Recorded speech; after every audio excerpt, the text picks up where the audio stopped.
Good morning. My name's Joseph Burton. Doing a presentation for a class in pharmacology that I'm finishing up this mod at Beale University. My professor is Justin Wilson. Today is April 24th, 2025. And we've been given a prompt to create a video or audio presentation that ties together the findings from your project on the selected plant. This mod, as well as studying pharmacognosy and phytology in general, at the beginning we selected a plant and then have discussed that weekly individually. Naturally, I selected cannabis. So things that are well known to the people in this class and are a given, like its historical and current uses and its significance in pharmacognosy. I'll just skim over those briefly.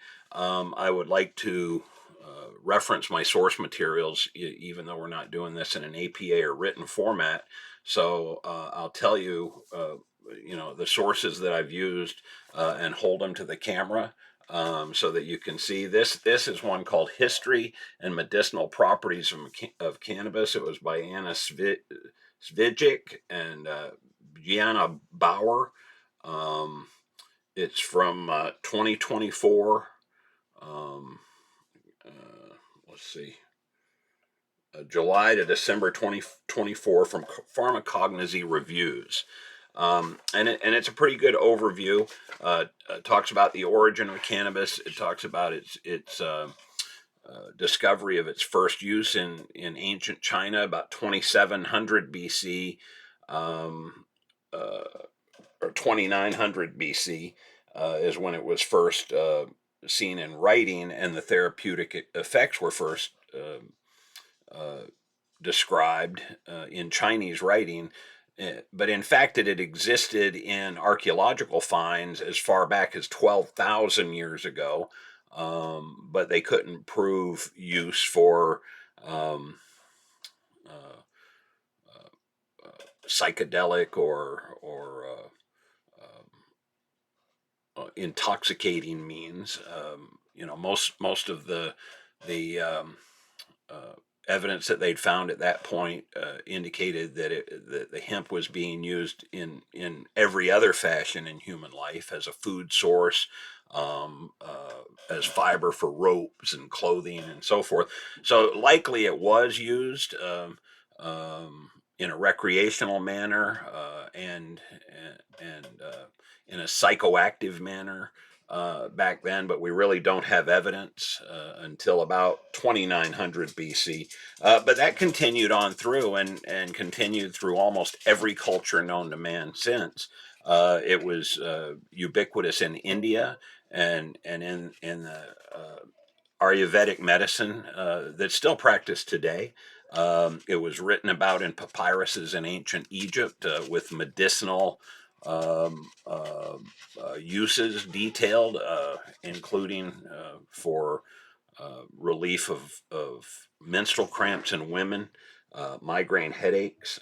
There was a medical use of cannabis in the Roman Empire, throughout the Arabic countries, and finally it came to the United States. Really came to the West from India about 1850. A physician named William O'Shaughnessy from Britain had gone to India and had studied and written extensively on cannabis there. And in 1851, it was included in the pharmacopoeia in the United States and was incorporated into our medical system and used in elixirs and tinctures for almost every ailment you could possibly imagine. So the significance in pharmacognosy, I would have assumed, given this history that I've learned over the last couple of years and sort of briefly knew before that, I just assumed that it would be the focus of herbal medicine and or pharmacognosy, regardless of its legal status. Because been studying and discovered that it's really only been illegal for maybe 100 years or less. And I always had assumed that medicine and science were sort of altruistic professions that, didn't necessarily um, comport simply to mankind's laws, and instead, look to nature and continue to explore things. But that evidently is just not the case. Um, but anyway, now I'll get into all of that later, which it seems sort of inescapable. My second thing on here is to give a review of the bioactive compounds in the plant and the mechanisms of action, including any known therapeutic effects. And again, these are ubiquitous, um, but have only really been discovered by science recently. Um, uh, with the discovery of the isolation of THC in the 60s by a Dr. Ralph Mechoulam, who continued on with his studies and the things that came off of that discovery to um, indeed help develop the understanding of our endocannabinoid system, and the discovery of endocannabinoids that fit receptors in our own body. Anandamide and one called AG2, which fits the CB2 receptor. The CB1 and CB2 receptors are all over our body. CB1 receptors evidently are most predominant in our brain and in our gut. And this is where THC locks in. Um, uh, and CBD, uh, it has more of an affinity for the CB2 receptors, but not even as strongly as CB1. And CB2 seems to work in ways that aren't yet fully understood on a number of levels. In fact, none of this is really well understood, and I'll get into that. It gets due to the prohibition and the ability of science to really um, sort of study it fairly. The National Institute for Drug Abuse, in conjunction with the Drug Enforcement Agency in the United States, has been a gatekeeper on um uh, uh, the studies that can be done on cannabis, and to even be authorized for a study through them. One of the requirements is that you have to prove that is detrimental side to cannabis. Um, I've been using it since I was 17, and I just haven't seen one. I haven't found any truth in any of the things that we've been told to believe. Um, um, to scare us about cannabis. In fact, quite the opposite. I start, experimenting. I started using some on some skin cancer years ago, and it cured my skin cancer. This is the thing that convinced me that cannabis was medicine and led me to dig in deeper. That was probably 12 to 15 years ago. And finally, I saw a course here at Beale College to enroll in. And I mean, I just can't tell you how lucky I've been. This year, I've got a professor in this class who is a published author. I bought his book. I haven't read through the whole thing yet, but having the ability to talk to a professional like that, have him critique my writing, try and steer me out of my myopia on the legality of it. It's been very interesting, illuminating, and I feel like I'm learning an awful lot. The problem is, the more I learn, the angrier I get, because cannabis is still illegal, and the pendulum on a federal level in the United States is starting to push back the other way. In my studies, it's become abundantly clear that almost anything that's referred to as the science has been controlled by the money and the studies and the legality of it, um, which has been determined by the United States government and spread worldwide. So, I'm not real religious, but I was raised in a couple of different religions as a child, familiar with the Bible, and even in the Gospels, there's a parable that Jesus tells about, a man who built his house on sand and a man who built his house on a rock foundation. And if all of the science around cannabis is built on a foundation of sand, then every bit of it has to be considered untrustworthy, which really isn't fair, because there's been an awful lot of good work done. Um, in, and but for it still to be considered uh, generally worldwide as a drug of abuse, which is something that I've pushed back on pretty regularly and been sort of chastised for. Um, um, I'm just not buying it, and what I mean, if I've cured cancer on myself with an oil that I can make at home, it just there is no explanation as to why the things are transpiring and in fact developing and heading the other way in our country, which, as I just said, will be worldwide. Um, now, to demonstrate this, one of the things uh, that I'm going to show you is another book I bought, Handbook of Cannabis, and this was recommended to me by my professor, and I'm finally getting around to the bioactive compounds and the therapeutic effects, because what he does here is he puts a chronology of the pharmacology of cannabis. And this thing goes this many pages. I mean, it's just incredible. And and it's not all old stuff. Starting right here, we're in the 2000s. Right? So in recent history, there have been this many things shown, and it stops at 2012 here. Okay, and that's sort of pertinent to a further part of my discussion.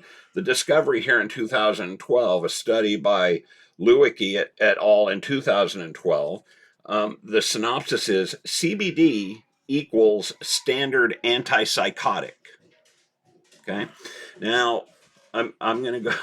We have further charges in our mission here, and I'm only on two, so I'll try and get back on track. The therapeutic effects for cannabis have been shown to alleviate spasm activity, and it's an anticonvulsant.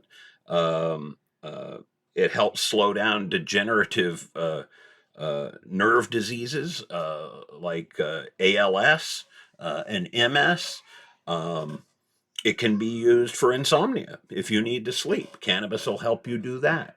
Um, as I said, it'll cure skin cancer. But almost every study that you read starts off with a disqualifier that says things like cannabis is one of the most widely abused drugs in the world. And that's how the study will start. And so it's really difficult to take anything written after that without a big grain of salt. So the next thing that I was charged to discuss here is the discussion of any toxicities, drug herb interactions, or regulatory concerns. Um, Cannabis really has no toxicities. That was one of the things that I had to write in our last discussion. And my research, the DEA says some ridiculous thing about it, like a person would have to smoke 1,500 pounds of cannabis in 15 minutes to be toxic. Well, that's ludicrous on the face of it. I mean, if you smoke 1,500 pounds of anything in 15 minutes, chances are you're going to asphyxiate and die of smoke inhalation rather than whatever's toxic in the substance. But it indicates the seriousness or lack of seriousness surrounding the DEA and the legality which controls all of the scientific research and the focus of our medical system in the United States. So there really is no toxicity to it. The uh, the regulatory concerns are all specious. I mean, in my opinion, cannabis should be as available as any nutraceutical to the adult market in the United States. You ought to be able to buy it in a health food store, just like you can echinacea or vitamin C, and use it as an adult. It's not harmful. And that was one of the things that even William Shaughnessy, in his writings from India in 1840 something, expounded on about the lack of harm that cannabis caused in any fashion beyond short-term effects, and it's those short-term effects that have really turned people against it, I believe, and I don't want to get too far into that, but um, uh, so as far as toxicity, there just really isn't. Although in the discussion where I said that, my professor pointed out that he would like, that there's established science that some uh, 9% of users. Uh, well, let me see. I've actually got it right here. Um, well, I'm sorry. Something about. Uh, I want to find it to make sure I'm accurate. Oh, uh, he had a chance to talk to Raphael Mechoulam about when he was still alive, and the addiction rate for cannabis is at a pretty solid 9% and seems stable. And I had to answer that and push back on it because I don't believe that cannabis is addictive at all. I don't know how it possibly could be if we have an endocannabinoid system and chemicals that essentially perform the same function in our own body that our own body makes. That the metabolites, the cannabinoids from cannabis perform when we inhale or ingest it. It's a stronger effect. And the effects of cannabis are the ones that users are looking for. It makes them if it's an indica, which that's a whole nother thing about indica sativa in the between the industry and users or science and medicine. Um, uh, but most users are looking uh, to alter their mind and their mindset and to relax. Although some strains are energetic and uplifting. Science would have you believe that it's all one substance, and it's only a matter of how much of this particular substance you use. Because science is like every other drug and plant that they come across. They try and separate out the particular component that they think works for what works, and then make that and sell it. And there are many examples of that, and some that have been successful. I mean, there's cancer medication that was discovered from I think the bark of the Pacific yew, except that that's too hard to get, so they were able to synthesize it from another type of tree, the same substance, and that's used as an anti-cancer medication today. Um, uh, However, there's evidence that cannabis extract as a whole has had cancer healing properties for some time. So, but science has never simply looked at a cannabis extract as a press using all of the components, or as say a cold extraction using all of the cannabinoids that are in it. I mean, and I don't really understand that, because as we got deeper into our study of pharmacognosy, there are chapters on extracts, and there are international standards for oils that are pressed from seeds, or oils that are pressed from other plants, or dried plant material. So it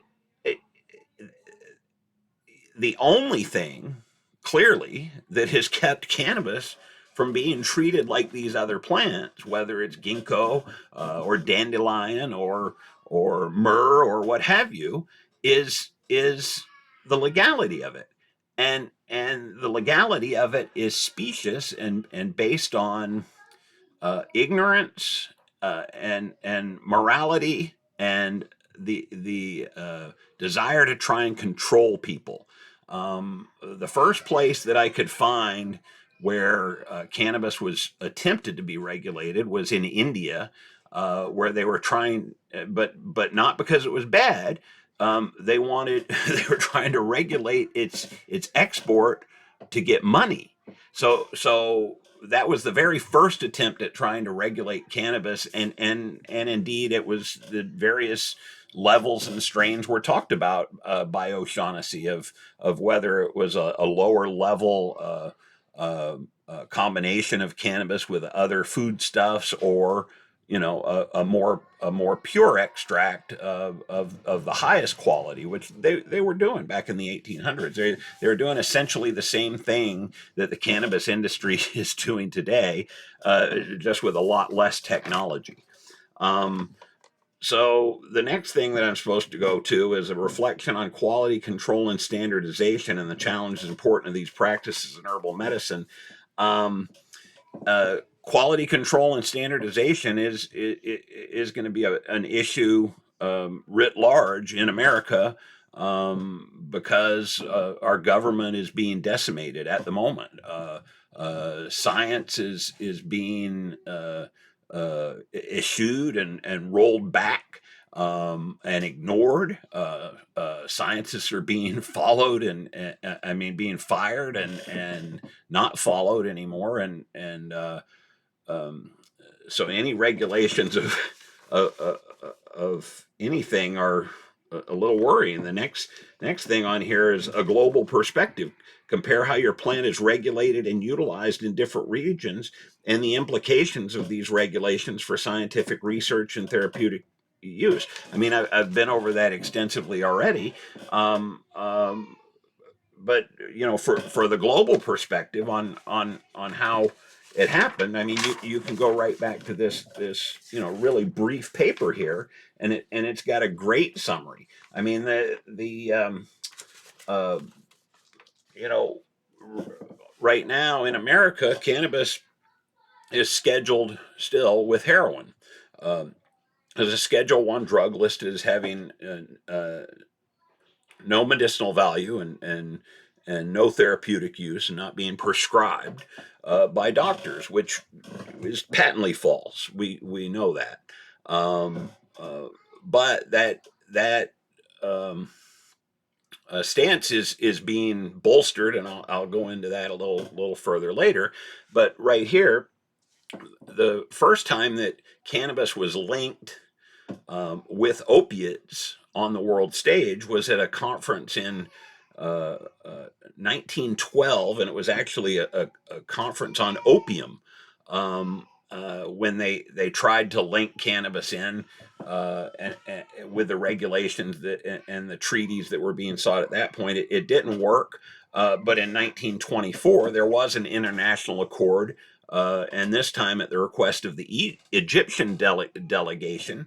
And if you do the reading, again, it was due to an economic factor, and had nothing to do with health or concern for use of it. It was Egypt.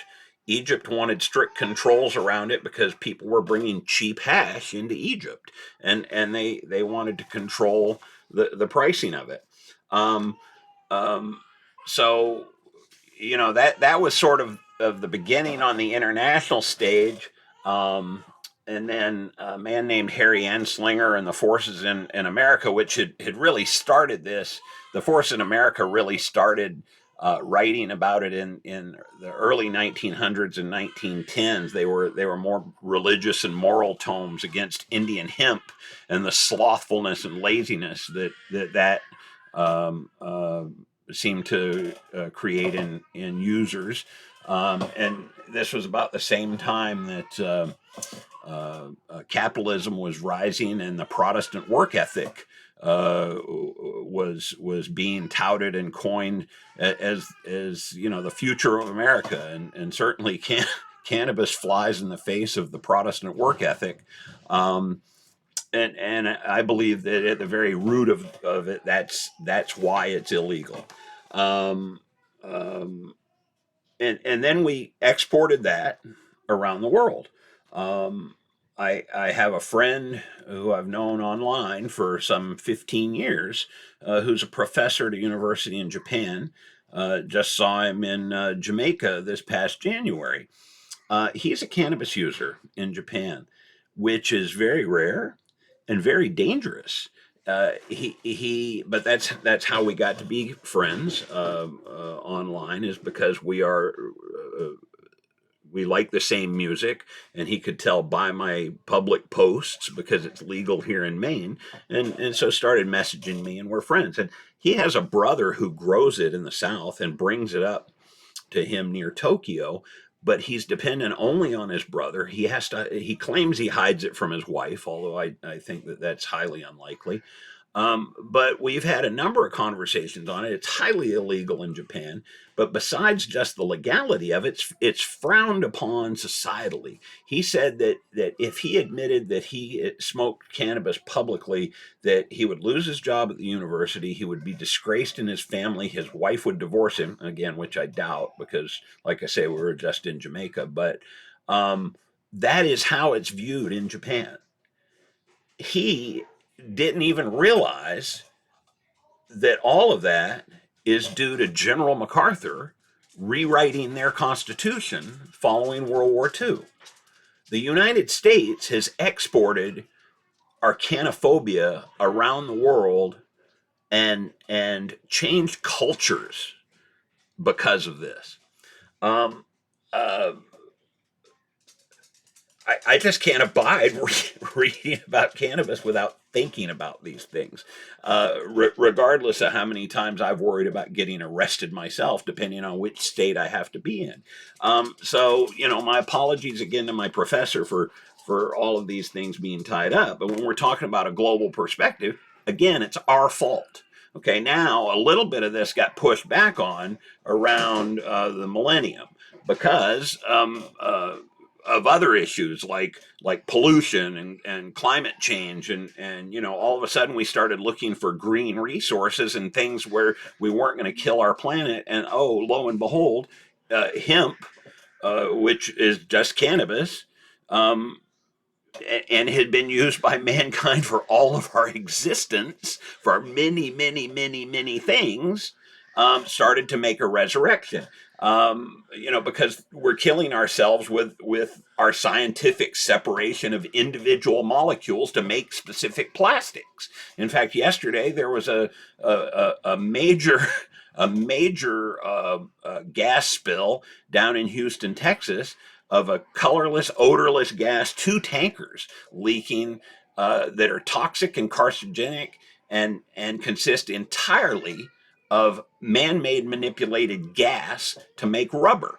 Um, Certainly there are ways to make rubber that might be a little more expensive, but we don't need to kill our planet. So when hemp became again, and here, this is the funny thing. If you get looking at it, there's the United States sort of grudgingly went along with the movement towards hemp, but there's some ridiculous number put on it, even though it's the same plant, that hemp is less than 0.03 THC, um, and you clearly you can breed that, and they do, and so you can grow hemp seeds from that, and you can use that fiber. But if it's 0.04, percent THC, then it's a drug and you can't use it for fiber. I mean, this is just absolutely ridiculous stuff that's out there.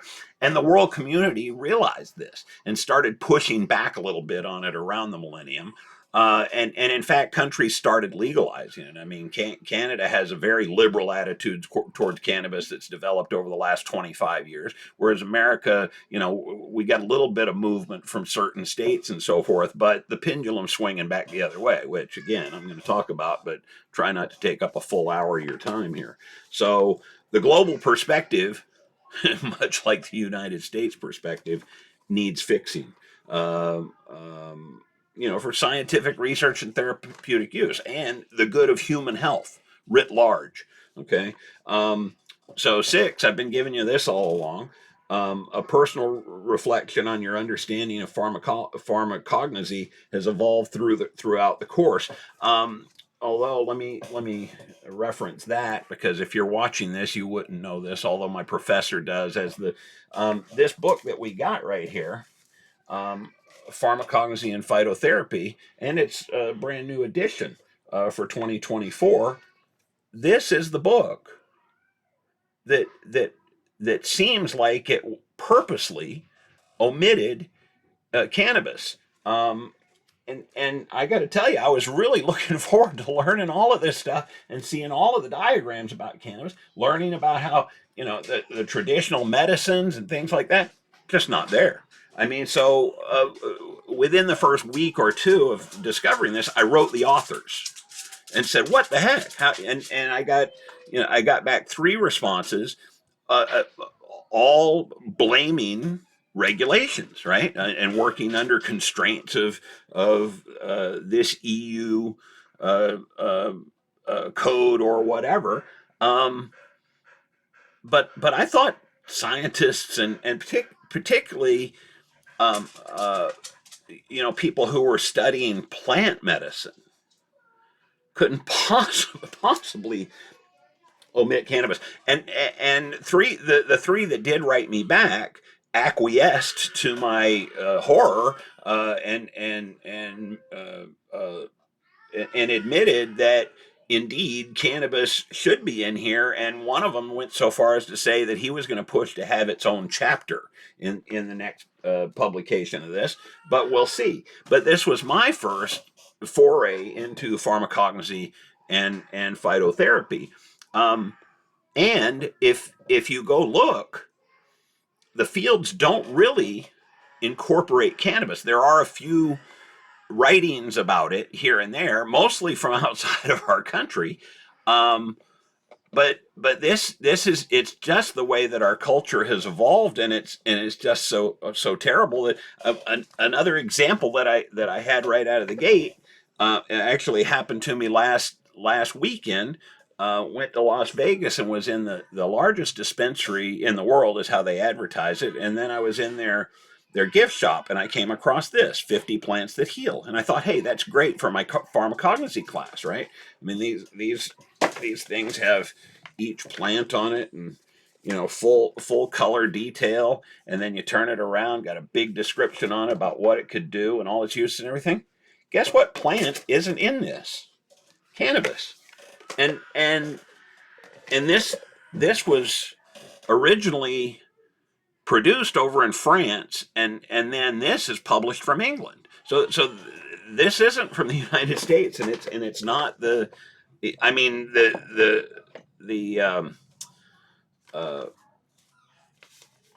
the canophobia is from the United States, down over the years. But so my personal reflection is that we need to normalize cannabis, and then the field of pharmacognosy and phytotherapy will go, oh, okay, we can now put it in our books. But if people are worried about going to jail, then how are they going to teach us what we need to know? But and thankfully there are some of the people out there and doing it and so forth. But so in my last one, and it's just sort of the bullet point at the end that says, how does your plant contribute to the ongoing integration of traditional and modern medicine. What new insights or questions has your research on this plant raised for you in the field of pharmacognosy? How can increased research, regulatory, or better quality control improve the accessibility and safety of herbal medicine? And herbal medicine writ large can be improved by all of that. But if we don't have some change in the view of cannabis from the government, it's going to be outlawed again. You know, I've said some pretty strong things in my comments back to my professor when he's written me. And one of the last things that he had urged me to do after he talked about the 9% addiction rate was said that, you know, he would have liked me to focus in on the psychosis and schizophrenia correlation between cannabis and mental illness, which, if you look, there is an awful lot written saying that cannabis is associated with schizophrenia and psychosis. Now, both of these are very interesting topics to me. My mother was very severely mentally ill. She had been hospitalized in a number of institutions. She was on any number of drugs. My wife and I got her out of a mental institution and brought her to our home and cared for her in my small town for some 13 years. So I had an awful lot of experience with the mental health field, with mental health professionals. Everyone from nurses to psychologists, psychiatrists. She was heavily medicated many times. Well, practically all the time with any number of medications. You know, we were just trying to live and get through and, you know, not have to call the cops and hope she didn't kill anybody. You know, that's not hyperbole on some of those things. When I came back to college here at Beale, one of my prerequisites was a psychology course. And as I took that and studied and learned about the field of psychology, I was sort of shocked to find out that psychology and psychiatry writ large hadn't even started using an actual scientific method for proof with repeatable experiments and so forth until about the 1980s. So what felt to me at the time like, you know, throwing darts every time they'd tell me about new medication or this or that or a different diagnosis. I mean, mom was diagnosed as schizophrenic, severe bipolar, which is manic depressive. She had psychotic episodes. I mean, almost any diagnosis you can say, you know. So, you know, so as other things have come up, I'd heard about the DSM, which is a diagnostic statistical manual used by the American Psychiatric Association to essentially steer our society and how to think, is what I've come to find out. You know, I got looking into that because something called CUD, cannabis use disorder, crops up in almost every study that you read. And in fact, some of the studies are titled cannabis use disorder. Let's see. And again, I'm going to give you these as I'm into it. I'm almost 40 minutes long, so this is going too long. And this is what my teacher doesn't want me to do. But I started digging into these studies, okay? Any study that talks about a connection with psychosis and cannabis or schizophrenia and cannabis, and essentially they're all based on, and this is from Scientific American by Gary Sticks, May 6th, 2023, okay, and this is an excerpt from it, but the pertinent, you know, this is some of the pertinent facts. He says, the research, likely the largest epidemiological investigation conducted to date that directly focused on the cannabis psychosis question, delved into the Danish health histories from 1972 to 2021. The study examined health records of 6.9 million people and found that up to 30% of schizophrenia diagnoses, and now look, about 3,000 in total, could have been prevented if men from 21 to 30 years old had not developed cannabis use disorder. The comparable prevention percentages for the broader range were 15% for men, 4% for women. Now, it goes on, it says the Danish study does not offer hard and fast proof of the cannabis schizophrenia connection, which could be accomplished only through randomized controlled trials, which to date have not been done because you can't do the testing because of the DEA and the NIDA. And it said, but this link is supported by the fact that marijuana use and potency have risen markedly. Well, you're tying in two probably disparate facts that aren't connected. But the thing that got me was this statistic that they used, the 3,000 in total from 6.9 million. Because I just took a class in statistics here at Beale College too. That number is 0.043%, which by any measure is statistically insignificant. And this is the study that's referenced in every single writing, every single one, about cannabis. And the best one that I actually came up with, the most fair and at least seemed the least biased, reasonable study, is from JAMA Psychiatry, and this was an original investigation that actually studied subjects, and it's from 2025, I believe. Yeah, April 9th, 2025, so this year.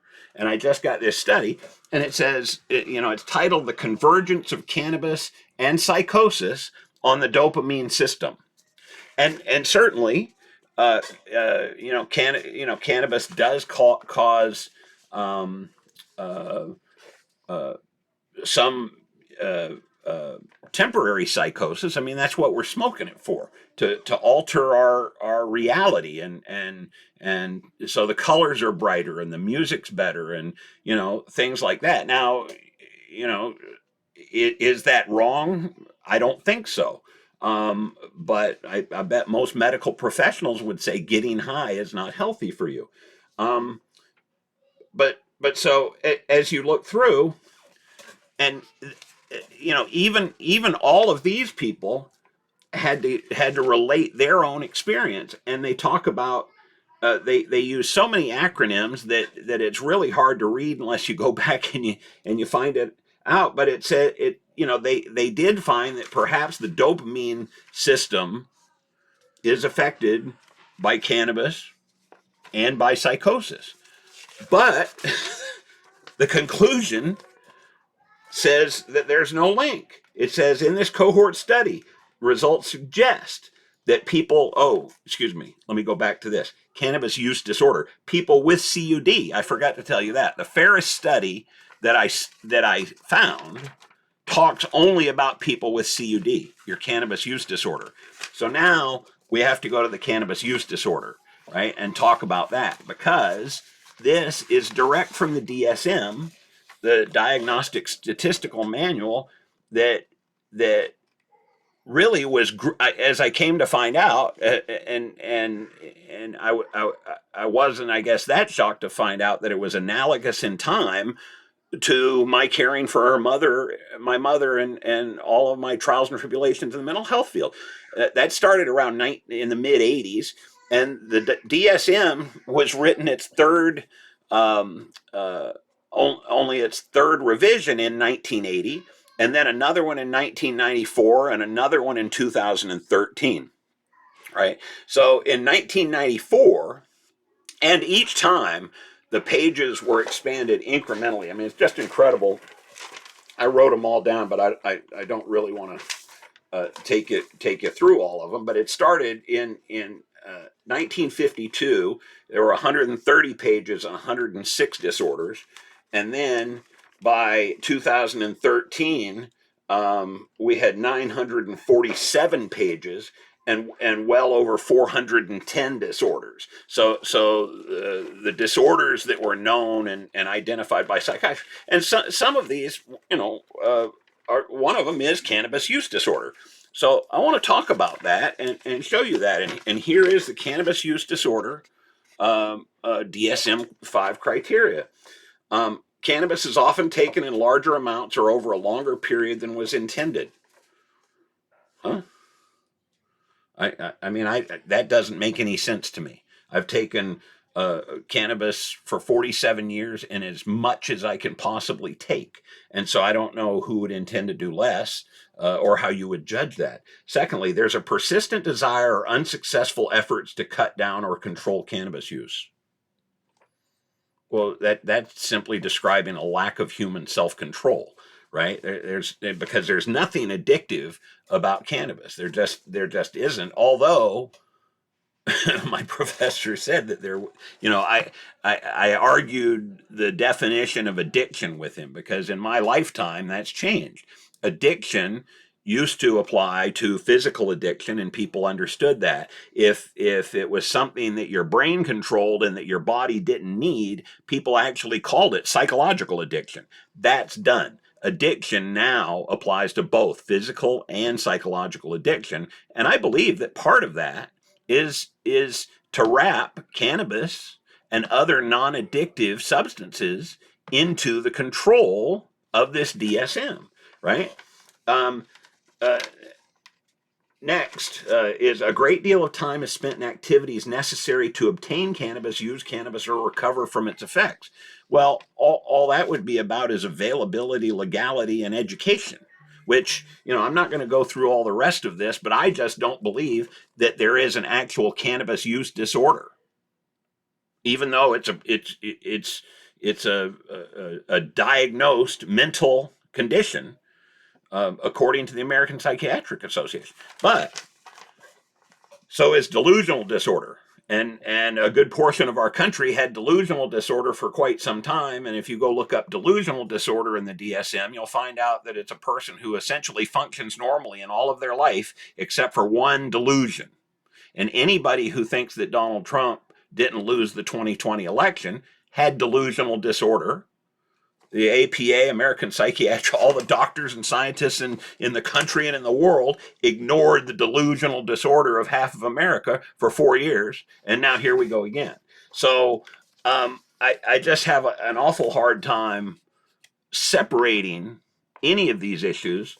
I have another thing here all about when did cannabis become illegal, and it's just ridiculous when you read through it. But the really scary thing is about what's happening right now. Okay, and again, this ties back to the regulation, research and regulation, regulations for scientific research and therapeutic use. I live in Maine, where cannabis has been medicinally legal since 1999. And it was decriminalized before that. When I got here in 1980, it was already a citable offense and wasn't even a misdemeanor. So I've had the good fortune to not really worry about it all of these years as science and medicine hasn't developed it. Even though it was medicinally legal in Maine in 1999, the first dispensary wasn't open until 2012, which should, makes people wonder about, well, geez, if there's, if there's money in it or health in it, why does it take 13 years to, get it to the people? I grow my own, so I had it all along. As soon as doctors could start writing cards, most doctors were hesitant to because of their malpractice insurances and because they don't understand the endocannabinoid system and they think it's a drug of abuse as they've been taught. But I had an open-minded doctor who listened, who talked about my symptoms, and who started writing my medical card here at my local hospital, Mount Desert Island. And for the last 14 years, I've been issued my medical card by my doctor. A new administration came in last year, more conservative. They have some conservative donors, and they've changed policy.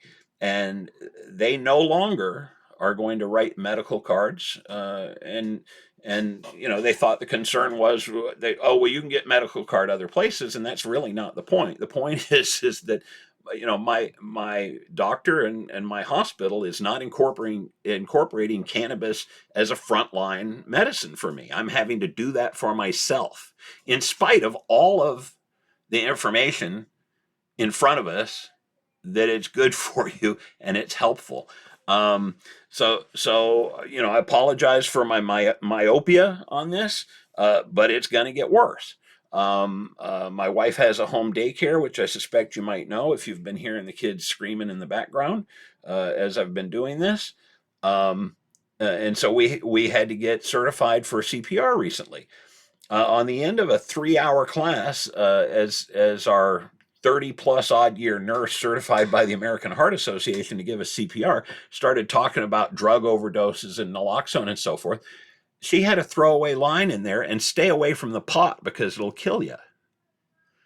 And I had to raise my hand, and I said, excuse me? And she said, oh, yeah, marijuana, that'll kill you. Even if you just smoke it one time, you can die.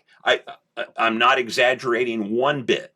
And I mean, I didn't want to blow up the certification class, but I had to push back and say, what are you talking about? That's just patently untrue. And she referenced something that one of the physicians here on our island had told her about fentanyl-laced marijuana.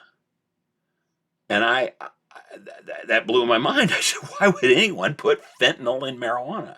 And I didn't argue any further, but I went and looked. And certainly at one, sure enough, down in New Jersey or in Philadelphia, there's 1 or 2 news stories from the last 10 years where, some idiot laced a joint with fentanyl, or some cannabis got contaminated in a lab or somewhere with some fentanyl. And they attributed this person's death to fentanyl, and it was in marijuana. But that certainly doesn't make it something that's ubiquitous that medical professionals should know or talk about. But they are. These are the things that are happening in America right now. And the schizophrenia, psychotic link is one of the scariest, right? If you can make everyone think that cannabis causes schizophrenia and causes psychosis, boy, then can't you regulate it? And let's look right here. New marijuana moment. Trump's new DEA chief. Just say no stance on marijuana, linking cannabis use to suicide risk and schizophrenia. And if you go through and you look, I mean, we are headed back to the days of prohibition under this current government if we don't start pushing back at every opportunity. And the things I'm talking about are happening in Maine. I'd hate to go down south and see what happens in Alabama and Georgia and Mississippi. So anyway, thanks for listening. Be lucky if I pass with this assignment. Because of my myopia, I don't know if I did enough to demonstrate that I got anything out of my class, but I certainly did. Thank you very much, Professor.